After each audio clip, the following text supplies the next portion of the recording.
Denver 7 On Demand is brought to you by Ferguson and BAC Appliance Center, the best in bath, kitchen, and lighting for your home.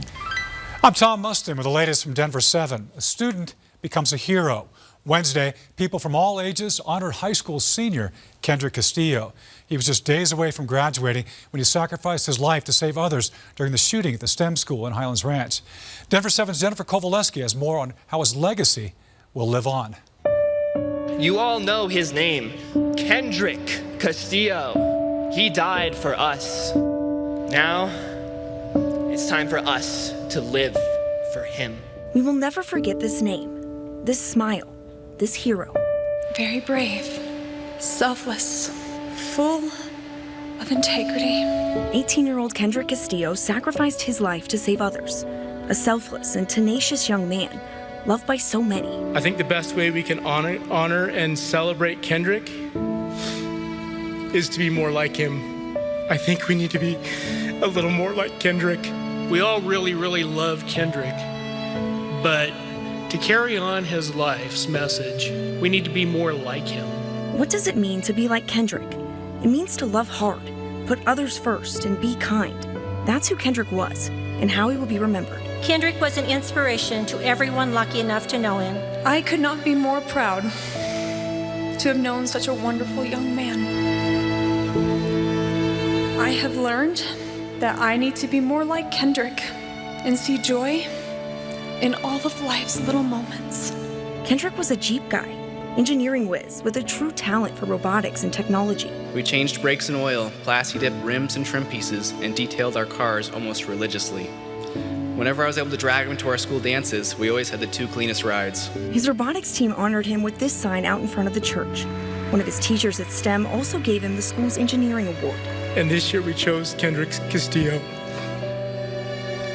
And he is also the first recipient of our Technology Student Association Honor Society. Kendrick was also a person of strong faith and living proof of the difference one person can make, a legacy his father wants to make sure is never forgotten. Because he knows there's not anything I can do for him now other than reach out to his friends and make sure that their comfort and their families is there. If there's ever anything I can do for any of you, you can pick up my phone number or you could walk in our door. Our house is an open door for anyone. There's a bunch of fish up in them there mountains that Kendrick was never able to catch. So we'll go and catch them for him. There are trails, gullies, and ravines that he will never drive his Jeep through. So we will instead. And you can help the Castillo family by donating to the Kendrick Castillo Memorial Fund at any Metro Wells Fargo bank. The fund will go towards Kendrick's funeral costs and other expenses the family is dealing with because of their loss. For more information, head to thedenverchannel.com. Anti-fracking activists are calling for a pause on all new oil and gas permits until new rules can be written and enacted. That statement from Colorado Rising comes as the group responsible for regulating oil and gas gets to work interpreting the new law. It's intended to put health and safety over profit and to give local communities more say over where drilling can occur. The rules process is expected to take several months to complete. Some 100 migrants will be bused to Denver each week for the next month to ease the burden on overcrowded shelters in New Mexico. Those people will be cared for temporarily by churches like First Unitarian, which took in 20 people earlier this week. Once here, churches will work to put them into contact with sponsors helping in the asylum process. Southwest Airlines plans on investing nearly $100 million at DIA. The airline plans to build a brand new maintenance hangar, expanding its presence at DIA. Construction on the new facility is expected to start this summer. That hangar should be finished by next year. Southwest, by the way, is DIA's second largest carrier.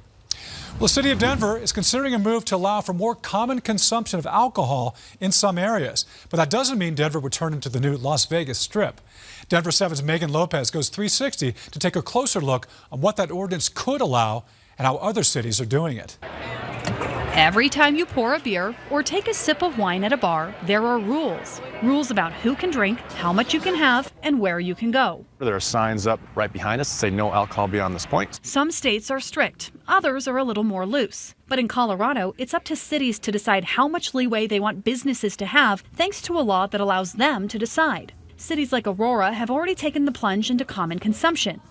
Denver, meanwhile, is looking into the possibility to see how feasible it is. while other places like Lakewood are not yet considering it. First, some context.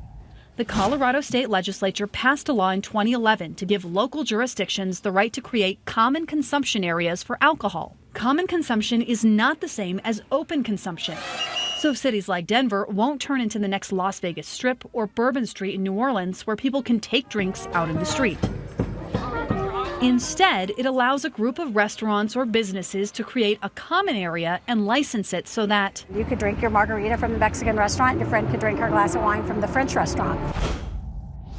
Our to-go cups are over here. For the Stanley Marketplace in Aurora, common consumption has been a success story. We have 12 liquor license establishments. Each one has the option to opt in to be a participant in common consumption. Visitors here are allowed to take their drinks out of the restaurant and with them as they shop or watch musical performances, for instance. Our retailers love it. We've had 0 security incidents. We've had no real negative feedback of that. But there are rules. Signs around the Stanley Marketplace tell people where they can and cannot carry alcohol. There's a tight security plan in place, and even the to-go cups have rules. So it has to have the name of where it's coming from? So that if there's a problem like over-serving, officials can find out where that person came from. At a roundtable discussion in the City and County building Wednesday, it's pretty complex and it's taken a lot of planning. Denver is considering a pilot program to do something similar. Right now, you can't take a drink outside of a restaurant and bar unless it's within their liquor license premise and on their patio. But if the proposal is approved, places like the Milk Market on 18th and Wazee might be able to replicate the Stanley Market's success. We hope to see it arise organically in an area where some restaurants think this would be a great opportunity for them. But just like Aurora, there would be strict rules. Entire areas like the 16th Street Mall would not be able to apply, since one of the rules is that the street would need to be closed off to traffic. It's still just a proposal at this point, but Denver's Excise and Licensing Department is hopeful. It will take a while, we believe, to get up and running. But while cities like Aurora and Greeley are diving in, the city of Lakewood says not so fast. At this point, a spokesperson says the city is not even considering a move to allow common consumption. That's mainly because there hasn't really been a demand for it, or any business interest in making it a reality. Common consumption might happen in more cities around Colorado eventually, but for now, this 8-year-old law is being taken on by cities slowly. Back in Denver, there are still a lot of questions about how common consumption would work. But the bottom line, liquor common consumption is going to be based on what Denver's values are and what we want. If Denver wants it at all. Megan Lopez, Denver 7. So we want to know what you think. Send us an email at 360@thedenverchannel.com. You can also send us a message on Facebook or Twitter. And from the First Alert Weather Center, here's a check on your forecast. Warm and windy tomorrow with a high of 83. We cool it off just a bit on Friday with a high of 73. We have a chance of showers from Friday through Tuesday with cooler temperatures. We recover nicely, though, with clearing skies and a nice mild 67 on next Wednesday. This has been your Denver 7 On-Demand Update. Thanks for joining us. Check back here later tonight for another update and download the Denver 7 app for breaking news and alerts. I'm Tom Mustin. Have a great day.